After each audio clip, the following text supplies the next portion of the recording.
শুভ সকাল। নমস্কার। মায়ের গৃহ মন্দিরে তার সকল ভক্ত সন্তানদের স্বাগত জানাই। বড়দেরকে জানাই আমার ভক্তিপূর্ণ প্রণাম, ছোটদেরকে জানাই প্রাণ ভরা ভালোবাসা, আন্তরিক শুভেচ্ছা।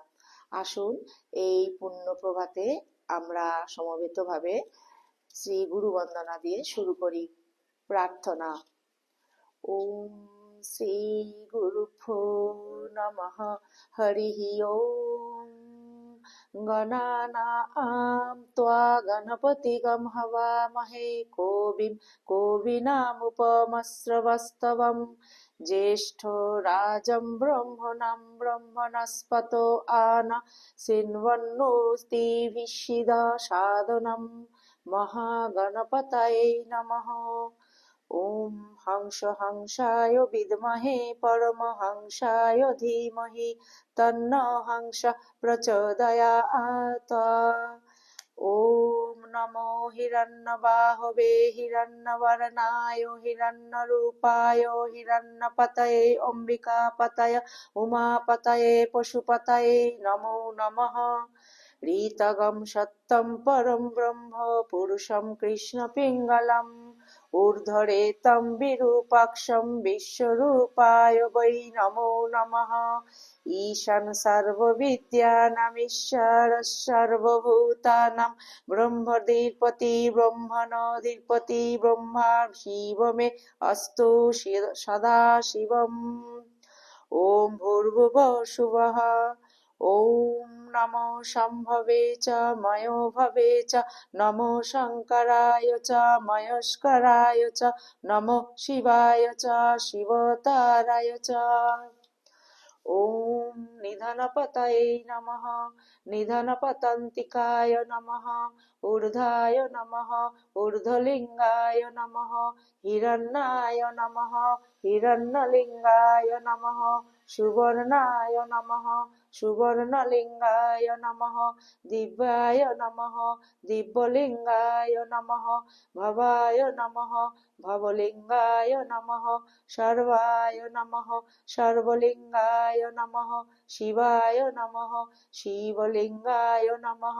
জ্বলায় নমঃ। জ্বললিঙ্গায় নমঃ। আত্মায় নমঃ। আত্মলিঙ্গায় নমঃ। পরমায় নমঃ। পরমলিঙ্গায় নমঃ। এতৎসমস্য সূর্যস্য সর্বলিঙ্গাগ্রে স্থাপয়তি পাণিমন্ত্রং পবিত্রম। সদ্যোজাতং প্রপদ্যামি সদ্যোজাতায় বৈ নমো নমঃ। ভবে ভবে নাতি ভবে ভবস্য মম। ভবদ্ভবায় নমঃ। বামদেবায় নমঃ। জ্যেষ্ঠায় নমঃ।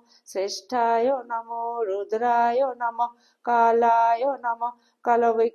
কলবিকরণায় নমঃ। বলবিকরণায় নমঃ। বলায় নমঃ। বলপ্রমথনায় নমঃ। সর্বভূতদমনায় নমঃ। মনন্মনায় নমঃ। অঘোরে এভো ঘোরে এভো ঘোর ঘোরতরে এভো সর্বে এভো সর্বে এভো নমস্তে অস্তু রুদ্ররূপেভ্যঃ। সর্ব বৈ রুদ্রস্তস্मै রুদ্রায় নমো অস্তু। পুরুষ বৈ রুদ্র পুরুষ বৈ রুদ্র স্মন্মন পুরুষ বৈ রুদ্র স্মন্মহো নমো নমঃ। বিশ্বং ভূতং ভুবনং চিত্রং বহুধা জাতং জায়মানং চ যৎ সর্বহেষ রুদ্রস্তস্मै রুদ্রায় নমো অস্তু। কোদ্রুদ্রায় প্রচোতসে মিরুষ্টমায় তব্বসে वोचेम शन्तमगमहृदे सर्वहेष रुद्रस्तस्मै रुद्राय नमो अस्तु। ॐ त्र्यम्बकं यजामहे सुगन्धिं पुष्टिवर्धनम् उर्वारुकमिव बन्धनान् मृत्युर्मुक्षीय मामृतात्। ये ते सहस्रमोऽजुतं पाशा मृत्युमर्ताय हन्तवे त्वान् यज्ञस्य मायया सर्वा नवो जजामहे মৃত্যবে স্বাহা মৃত্যবে স্বাহা। ওম নমো ভগবতে রুদ্রায় বিষ্ণবে মৃত্যুর্মে পাহি। ওম তৎপুরুষায় বিদ্মহে মহাদেবায় ধীমহি তন্নো রুদ্র প্রচোদয়াৎ। ওম নমস্তে অস্তু ভগবান বিশ্বেশ্বরায় মহাদেবায় ত্র্যম্বকায় ত্রিপুরান্তকায় ত্রিকাগ্নিকালায় কালাগ্নিরুদ্রায় নীলকণ্ঠায় মৃত্যুঞ্জয়ায় সর্বেশ্বরায় সদাশিবায় শ্রীমন্মহাদেবায় নমঃ। ওম শাং চ মে ময়শ্চ মে প্রিয়ং চ মে মে অনুকামশ্চ মে কামশ্চ মে সৌমনস্যশ্চ মে ভদ্রং চ মে শ্রেয়শ্চ মে বশ্যশ্চ মে यशश्च मे भगश्च मे द्रविणं च मे यन्ता च मे धर्ता च मे क्षेमश्च मे धृतश्च मे विश्वं च मे महश्च मे संविच्च मे ज्ञात्रं च मे शुश्च मे प्रशुश्च मे क्षीरं च मे लयश्च मे ऋतं च मे मृतं च मे यक्ष्णं च मे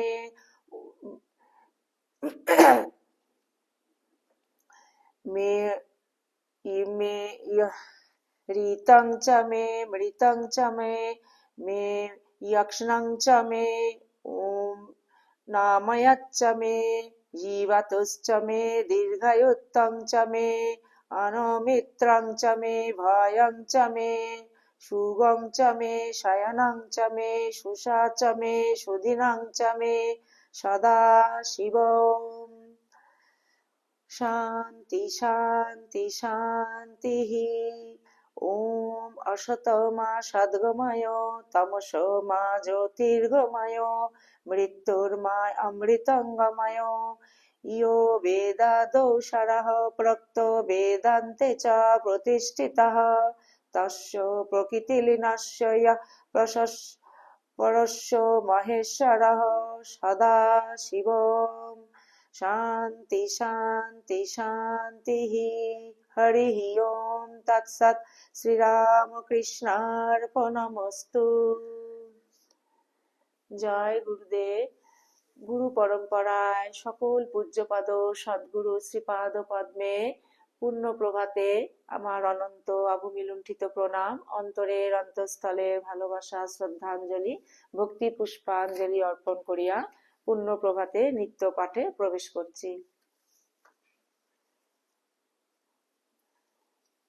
শ্রী শ্রী রামকৃষ্ণ লীলা প্রসঙ্গ পরম পূজ্যপদ শ্রীমৎ স্বামী শারদানন্দজি মহারাজ রচিত মহাপবিত্র গ্রন্থখানি থেকে পূর্ণ প্রভাতে আজকে আমি ক্ষুদিরামের গয়া তীর্থে গমন, আরেকবার বলছি, শ্রী শ্রী রামকৃষ্ণ লীলা প্রসঙ্গ পরম পূজ্যপদ শ্রীমৎ স্বামী শারদানন্দজি মহারাজ রচিত কামারপুকুরে ধর্মের সংসার এই পর্ব থেকে আমি ক্ষুদিরামের গয়া তীর্থে গমন এই অংশ থেকে পাঠ শুরু করছি। ক্ষুদিরামের গয়া তীর্থে গমন। ক্ষুদিরামের গয়া গমন সম্বন্ধে হৃদয় রাম কথিত ঘটনা, গয়া ধামে ক্ষুদিরামের দেব স্বপ্ন, কামারপুকুরে প্রত্যাগমন, এই অংশগুলি থেকে আজকে আমি পাঠ শুরু করছি। মায়ের সকল ভক্তবৃন্দের কাছে আমার করজোড়ে অনুরোধ, আপনারা প্লিজ শেষ পর্যন্ত মায়ের গৃহ মন্দিরের সঙ্গে থাকবেন। ওম স্থাপকায় চ ধর্মস্য সর্বধর্ম স্বরূপিণে অবতার বরিষ্ঠায় রামকৃষ্ণায় তে নমঃ। জননীম শারদাং দেবীম রামকৃষ্ণম জগদ্গুরুম পাদপদ্মে তয়ো শ্রিত্বা প্রণমামি মুহুর্মুহ। নমঃ শ্রী জ্যোতিরাজায় বিবেকানন্দ সুরায় সচ্চিৎ সুখ স্বরূপায় স্বামিনে তাপহারিণে। ক্ষুদিরামের গয়া তীর্থে গমন। ক্রমে সন 1241 সাল সমাগত হইল। শ্রীযুক্ত ক্ষুদিরামের জীবনে এই সময় একটি বিশেষ ঘটনা উপস্থিত হইয়াছিল। তীর্থদর্শনে তাহার অভিলাষ পুনরায় প্রবল ভাব ধারণ করায় পিতৃপুরুষদিগের উদ্ধারকল্পে তিনি এখন গয়ায় যাইতে সংকল্প করিলেন। 60 বৎসরে পদার্পণ করিলেও তিনি পদব্রজে ওই ধামে গমন করিতে কিছুমাত্র সংকুচিত হইলেন না। তাহার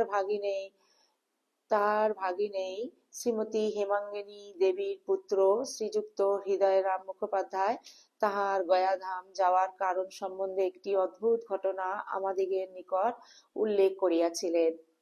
ক্ষুদিরামের গয়া গমন সম্বন্ধে হৃদয়রাম কথিত ঘটনা। নিজ দুহিতা শ্রীমতী কাত্যায়নী দেবীর বিশেষ পীড়ার সংবাদ পাইয়া শ্রীযুক্ত ক্ষুদিরাম এই সময় একদিন আনুর গ্রামে তাহাকে দেখিতে উপস্থিত হইয়াছিলেন। শ্রীমতী কাত্যায়নীর বয়স তখন আন্দাজ 25 বছর হইবে। পীড়িতা কন্যার হাবভাব ও কথাবার্তায় তাহার নিশ্চয় ধারণা হইল তাহার শরীরে কোনো ভূত যোনির আবেশ হইয়াছে।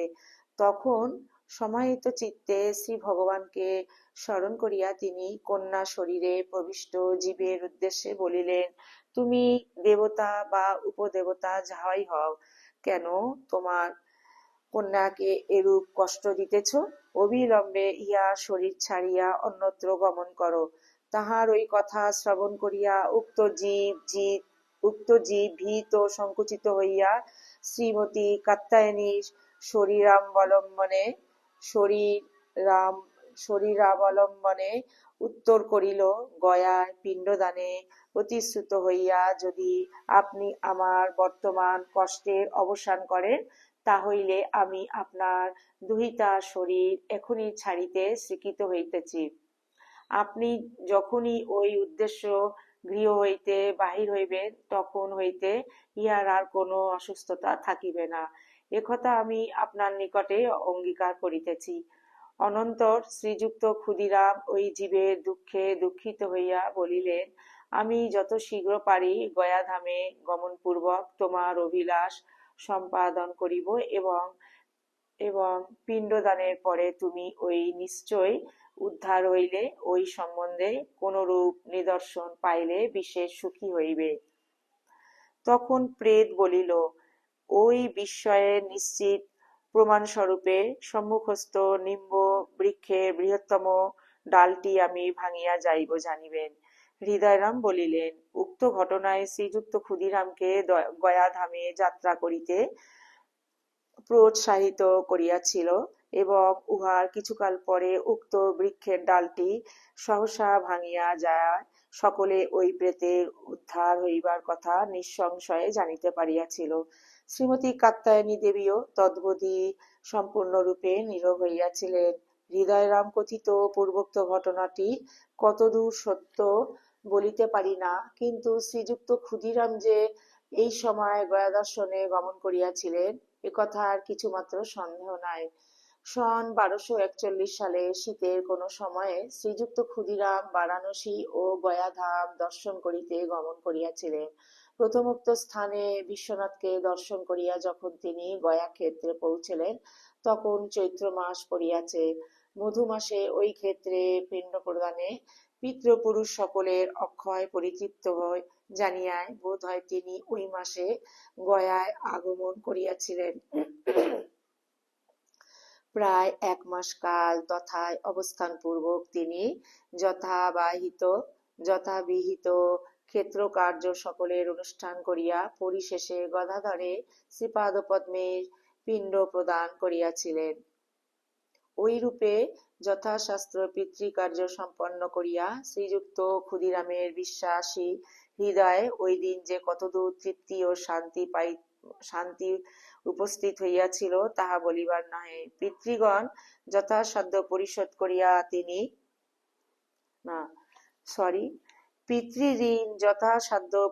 করিয়া তিনি যেন আজ নিশ্চিন্ত হইয়াছিলেন এবং ভগবান তাহার ন্যায় অযোগ্য ব্যক্তিকে ওই কার্য সমাধা করিতে শক্তি প্রদান করিয়াছেন ভাবিয়া তাহার কৃতজ্ঞ অন্তর অভূতপূর্ব দীনতা ও প্রেমে পূর্ণ হইয়া উঠিয়াছিল। দিবাভাগে তো কথাই নাই। রাত্রিকালে নিদ্রার সময়ও ওই শান্তি ও উল্লাস তাহাকে ত্যাগ করে নাই। কিছুক্ষণ নিদ্রা যাইতে তিনি স্বপ্নে দেখিতে লাগিলেন, তিনি যেন শ্রীমন্দিরে গদাধরের শ্রীপাদ পদ্ম সম্মুখে পুনরায় পিতৃপুরুষ সকলের উদ্দেশ্যে পিণ্ড প্রদান করিতেছেন এবং তাহারা যেন দিব্য জ্যোতির্ময় শরীরে হওয়া আনন্দে গ্রহণপূর্বক তাহাকে আশীর্বাদ করিতেছেন। বহুকাল পরে তাহাদিগের দর্শন লাভ করিয়া তিনি যেন আত্মসংবরণ করিতে পারিতেছেন না। ভগবদ্গত চিত্তে ভক্তি গদগদ চিত্তে রোদন করিতে করিতে তাহাদিগের পাদ স্পর্শ করিয়া প্রণাম করিতেছেন। পরেক্ষণেই আবার দেখিতে লাগিলেন যেন অদৃষ্টপূর্ব দিব্য জ্যোতিতে মন্দির পূর্ণ হইয়াছে এবং পিতৃপুরুষগণ সসম্ভ্রমে সংযতভাবে দুই পার্শ্বে করজোড়ে দণ্ডায়মান থাকিয়া মন্দির মধ্যে বিচিত্র সিংহাসনে সুখাসীন এক অদ্ভুত পুরুষের উপাসনা করিতেছেন। দেখিলেন নব দুর্বাদল শ্যাম জ্যোতির্মণ্ডিত তনু ওই পুরুষ স্নিগ্ধ প্রসন্ন দৃষ্টিতে তাহার দিকে অবলোকন পূর্বক হাস্য মুখে তাহাকে নিকটে যাইবার জন্য ইঙ্গিত করিতেছেন। যন্ত্রের ন্যায় পরিচালিত হইয়া তিনি যেন তখন তাহার সম্মুখে উপস্থিত হইলেন এবং ভক্তি বিহ্বল চিত্তে দণ্ডবৎ প্রণাম পূর্বক হৃদয়ের আবেগে কত প্রকার স্তুতি ও বন্দনা করিতে লাগিলেন। দেখিলেন ওই দিব্য পুরুষ যেন তাহাতে পরিতুষ্ট হইয়া বিনা নিঃসন্দি মধুর স্বরে তাহাকে বলিতে লাগিলেন, ক্ষুদিরাম, তোমার ভক্তিতে পরম প্রসন্ন হইয়াছি। পুত্ররূপে তোমার গৃহে অবতীর্ণ হইয়া আমি তোমার সেবা গ্রহণ করিব। স্বপ্নেরও অতীত ওই কথা শুনিয়া তাহার যেন আনন্দের অবধি রহিল না, কিন্তু পরেক্ষণেই চিরদরিদ্র তিনি তাহাকে কি খাইতে দিবেন, কোথায় রাখিবেন ইত্যাদি ভাবিয়া গভীর বিষাদে পূর্ণ হইয়া রোদন করিতে করিতে তাহাকে বলিলেন, না না প্রভু, আমার ওইরূপ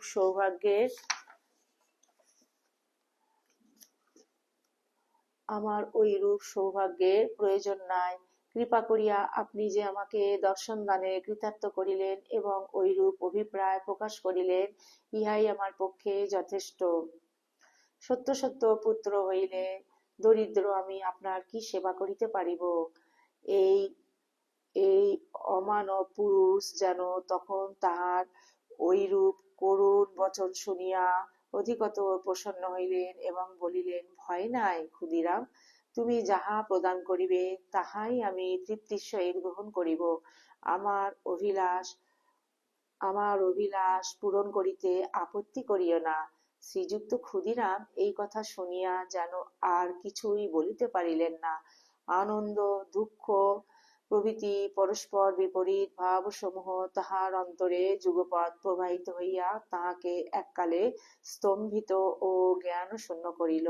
এমন সময়ে তাহার নিদ্রা ভঙ্গ হইল। কামারপুকুরে প্রত্যাগমন। নিদ্রা ভঙ্গ হইলে শ্রীযুক্ত ক্ষুদিরাম কোথায় রহিয়াছেন তাহা অনেকক্ষণ পর্যন্ত বুঝিতে পারিলেন না। পূর্বোক্ত স্বপ্নের বাস্তবতা তাহাকে এককালে অভিভূত করিয়া রাখিল। পরে ধীরে ধীরে তাহার যখন স্থূল জগতের জ্ঞান উপস্থিত হইল, তখন শয্যা ত্যাগ করিয়া তিনি ওই অদ্ভুত স্বপ্ন স্মরণ করিয়া নানা কথা ভাবিতে লাগিলেন। পরিণামে তাহার বিশ্বাসপ্রবণ হৃদয় স্থির নিশ্চয় করিল, দেবস্বপ্ন কখনো বৃথা হয় না। নিশ্চয়ই কোন মহাপুরুষ তাহার গৃহে শীঘ্রই জন্ম পরিগ্রহ করিবেন। বৃদ্ধ বয়সে নিশ্চয়ই তাহাকে পুনরায় পুত্রমুখ অবলোকন করিতে হইবে। অনন্তর ওই অদ্ভুত স্বপ্নের সাফল্য পরীক্ষা না করিয়া কাহারও নিকট তদ্বিবরণ প্রকাশ করিবেন না, এইরূপ সংকল্প তিনি মনে মনে স্থির করিলেন এবং কয়েকদিন পরে গয়াধামী হইতে বিদায় গ্রহণ করিয়া সন 1242 সালে বৈশাখে কামারপুকুরে উপস্থিত হইলেন। ওম স্থাপকায় চ ধর্মস্য সর্বধর্ম স্বরূপিণে অবতার বরিষ্ঠায় রামকৃষ্ণায় তে নমঃ। জননীম শারদাং দেবীম রামকৃষ্ণম জগদ্গুরুম पादपद्मे तयो श्रित्वा प्रणमामि मुहुर्मुहुः। नमः श्रीजतिराजाय विवेकानन्दसूरय सच्चित्सुखस्वरूपाय स्वामिने तापहारिणे। ओम शांति शांति शांति। हरि ओम तत्सत्। श्री रामकृष्णार्पणमस्तु। जय श्री गुरु महाराज जी की जय। जय महामाई की जय। जय स्वामी जी महाराज जी की जय। जय गंगा माई की जय। পূর্ণ প্রভাতে শ্রী শ্রী রামকৃষ্ণ লীলা প্রসঙ্গ আজ এই পর্যন্ত। আসুন আমরা সমবেত ভাবে ঠাকুর মা স্বামীজির শ্রীপাদ পদ্মে প্রার্থনা নিবেদন করি। ঠাকুর যেন তার সকল সন্তানদের কৃপা করেন, আশীর্বাদ করেন, দয়া করেন। আমরা যেন অন্তরের অন্তঃস্থল থেকে ঠাকুরকে প্রাণ ভরে যেন ভালোবাসতে পারি। তার আশীর্বাদ, তার কৃপা, দয়া আমরা যেন অন্তরের অন্তঃস্থল থেকে সেটি যেন আমরা ঠিক ভাবে আমরা উপলব্ধি করতে পারি এবং সদা সর্বদা যেন ঠাকুরের শ্রীপাদ পদ্মে আমরা যেন মনটিকে স্মরণে মননে সর্বদা যেন ফেলে রাখতে পারি। প্রভু যেন তার সকল সন্তানের নিজ নিজ সাধন জীবন সদা সর্বদা সর্বত্র যেন রক্ষা করেন। এই পবিত্র পূর্ণ প্রভাতে শ্রী শ্রী ঠাকুরের শ্রীপাদ পদ্মে এই সমবেত প্রার্থনা আমরা তার সকল ভক্ত সন্তানেরা নিবেদন করিলাম। আপনারা ঠাকুরের অসীম কৃপায় খুব ভালো থাকবেন, সুস্থ থাকবেন, আনন্দে থাকবেন। আপনাদের সকলের সর্বাঙ্গীন মঙ্গল কামনা করি ঠাকুরের শ্রীপাদ পদ্মে। পবিত্র এই পুণ্য প্রভাতে যদি আপনাদের শ্রী শ্রী রামকৃষ্ণ লীলা প্রসঙ্গ এই যদি পাঠ ভালো লেগে থাকে তাহলে আপনারা প্লিজ চ্যানেলটিকে সাবস্ক্রাইব করবেন এবং সদা সর্বদা মায়ের গৃহ মন্দিরের পাশে থাকবেন। আজকে পূর্ণ পবিত্র প্রভাতে এই ব্লগটি আমি এখানেই শেষ করছি। ভিডিওটি অন্য আরেকটি নতুন ভিডিও নিয়ে অন্য আরেকটি পর্বে আপনাদের সঙ্গে উপস্থিত হব। ততক্ষণ পর্যন্ত আমরা মনটিকে যেন ঠাকুর মা স্বামীজি গুরুদেবের চরণে ফেলে রাখতে পারি। জয়তু জয়তু জয়তু শ্রী শ্রী রামকৃষ্ণ শরণং শরণ্যে শরণাগত শরণাগত শরণাগত। তোমার সকল ভক্ত সন্তানদের সদা সর্বদা সর্বত্র রক্ষা করিও ঠাকুর।